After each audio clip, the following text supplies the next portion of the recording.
Hi friends, মই লোহিত মই YouTube channel nature and গাৰ্ডেনিঙৰ আপোনাক স্বাগতম জনাইছোঁ। এইটো চাই আছে, এইটো হৈছে এন্থৰিয়াম। আজি আপোনালোক দেখুৱাম এন্থৰিয়াম আপোনালোকে ৰিপৰ্টিং কেনেকৈ কৰিব। এইটো বহুত দামী প্লেণ্ট হয়। আপোনালোকৰ ঠাইত ক'ত লৈ কিমান লয় মই নাজানো। মই এইটো ইয়াৰ যিটো মাদাৰ প্লেণ্ট আছে মই এইটো ইয়াৰ পৰাই ছেপাৰেট কৰিছিলোঁ মাদাৰ প্লেণ্টৰ পৰা।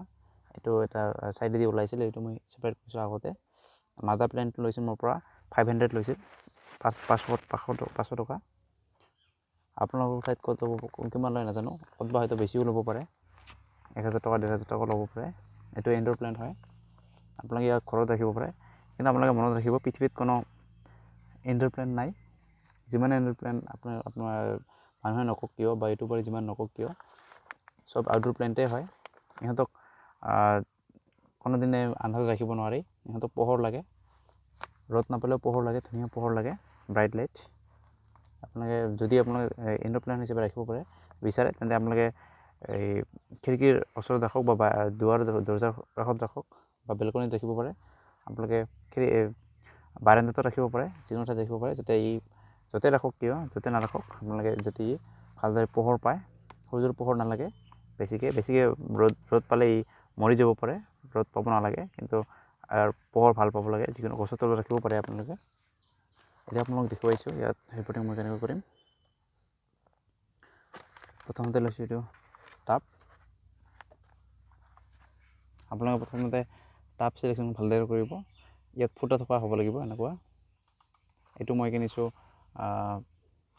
65 টকা লৈছিল এটাৰ দাম। ইচ্ছা কৰিলে আপোনালোকে ইয়াত আৰু ফুটা বনাব পাৰে, কেইটামান ফুটা কৰি দিব পাৰে ইয়াত, যিকোনো বস্তু গৰম কৰি। ইয়াতে মই প্ৰথমতে এইবিলাক দি দিছোঁ, যাতে পানীবিলাক বাহিৰ হ'ব পাৰে এনেকুৱা।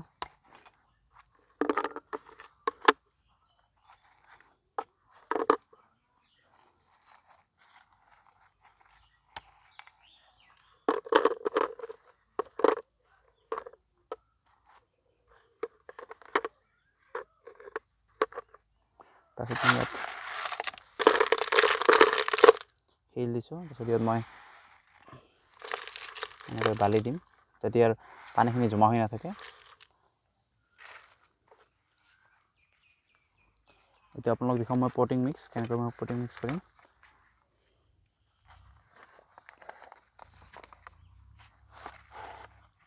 চাব, এইবিলাক হৈছে কোকোপিট। মই ইয়াত কোকোপিট ল'ম 40%। তাৰপিছত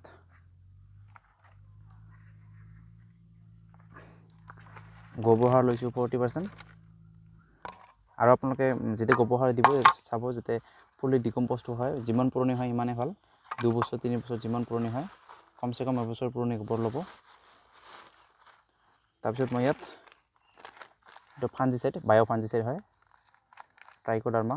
আপোনালোকে ট্ৰাইকোডাৰ্মা বা যিকোনো দিব পাৰে, যেনে চাফ আছে, এইটো বায়' ফাঞ্জিচাইড হয়। ই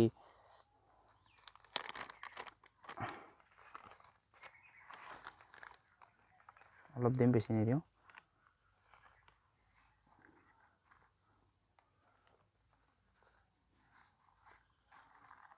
ই আচলতে বায়'লজিকেলি কাম কৰে, সেইকাৰণে এই বায়' ফাঞ্জিচাইড বুলি কয় এইটোক। যদি নিজে এটা ফাঞ্জাই বা ফাংগাছ, এই ফাংগাছক মাৰি পেলাই। তাৰপিছত মই ইয়াত দিম, ইয়াত মই 40% গোবৰ সাৰ, 40% কোকোপিট দিছোঁ, আৰু ইয়াত মই 20% বালি দিছোঁ। তাৰপিছত মই ইয়াত এইবিলাক হৈছে বন মিল, ইয়াত মই বন মিল দিছোঁ। বন মিলে ফচফেটৰ কাম কৰিব, ফচফেট আৰু কেলছিয়ামৰ। আপুনি ইয়াত যদি আপোনালোকৰ এঙাৰ আছে, এঙাৰ দিব পাৰে। তাৰপিছত মই ইয়াক মিক্স কৰি লৈছোঁ।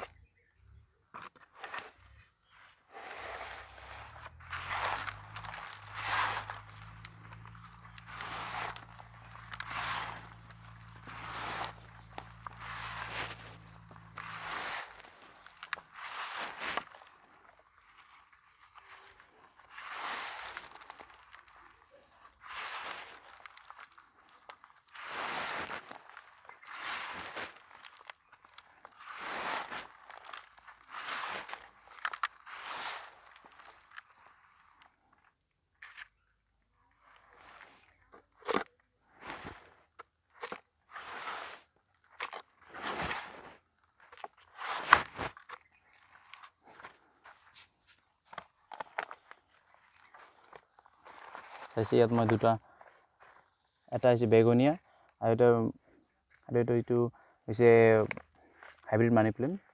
মই দুটা ইয়াত কাটিং কৰি লগাইছিলোঁ, এইটো মই বেলেগ জেগাত শ্বিফ্ট কৰি দিম। চাইছে শিপা হৈছে, তোৰ শিপা অলপ কেইটামান ওলাইছে সৰু সৰু শিপা। এতিয়া মই এইটো ইয়াত শ্বিফ্ট কৰিম বাৰু।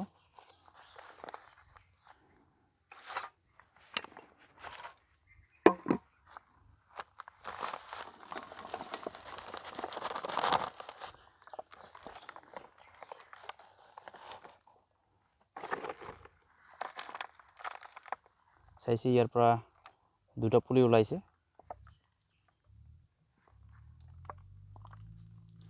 এইটোৰ পৰা নতুনকৈ পুলি হ'ব ধুনীয়া ধুনীয়া। এইবিলাক ভাঙি নিদিব, ইয়াত যদি আপোনালোকে এনেকুৱা ওলায় আপোনালোকে ভাঙি নিদিব এইবিলাক, আৰু নতুনকৈ পুলি হ'ব। আপোনালোকে ইয়াত ইচ্ছা কৰিলে আৰু কাটিং কৰি বনাব পাৰিব, বা আপোনালোকে ইচ্ছা কৰিলে বিক্ৰীও কৰিব পাৰিব, নাৰ্চাৰীত দি আহিব পাৰিব।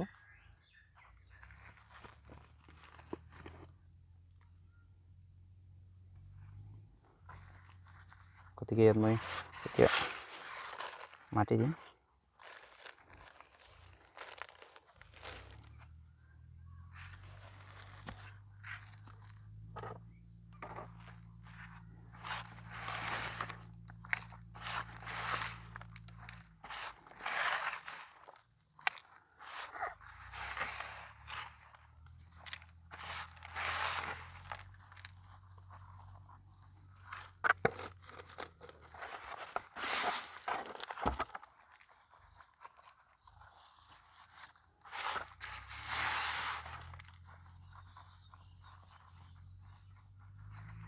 মোৰ কম হ'ল মিক্সাৰ, আৰু পিছত বনাই দিম বাৰু। আপোনালোকে এনেকৈ কৰিব। বহুত দীঘলীয়া হয় ভিডিঅ', এইকাৰণে আপোনালোকক এইখিনি আৰু নেদেখুৱাওঁ এইখিনিয়ে। আৰু যদি এনেকুৱা মৰা পাত থাকে তেনেহ'লে আপোনালোকে ইয়াক কাটি দিয়ক। গতিকে এইখিনি যদি ভিডিঅ'টো ভাল পায় তেনেহ'লে লাইক কৰক, শ্বেয়াৰ কৰক, লগতে ছাবস্ক্ৰাইব কৰক। ধন্যবাদ।